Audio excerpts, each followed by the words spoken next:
लोकसभा चुनाव 2024 में राज्यसभा के 10 सदस्य निचली सदन पहुंच चुके हैं। उच्च सदन में खाली हुई 10 सीटों पर उपचुनाव होने वाले हैं। राज्यसभा सचिवालय की ओर से उपचुनाव का ऐलान हो गया है। लोकसभा चुनाव परिणाम का असर राज्यसभा में दलों की संख्या बल पर पड़ना तय है। आम चुनाव में अपने प्रदर्शन में सुधार करने वाली कांग्रेस और उसकी अगुवाई वाले इंडी गठबंधन को उच्च सदन में 3 सीटों का घाटा उठाना पड़ेगा।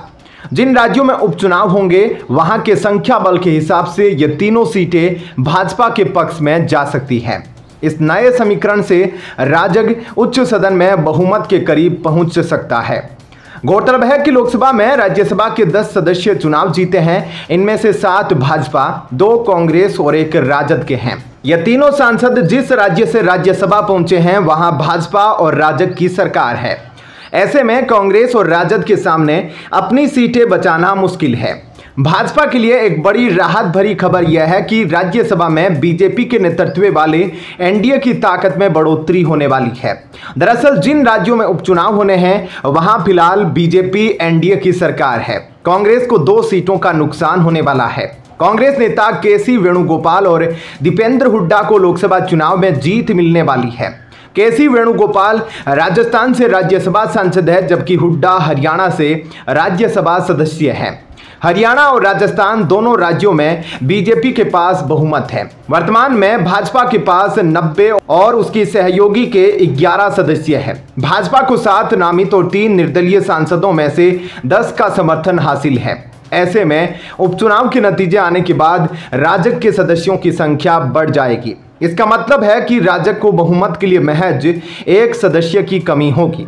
बात करें राज्यों की तो बिहार में एनडीए की सरकार है। महाराष्ट्र और असम में बीजेपी सहयोगी के साथ मिलकर सरकार चला रही है।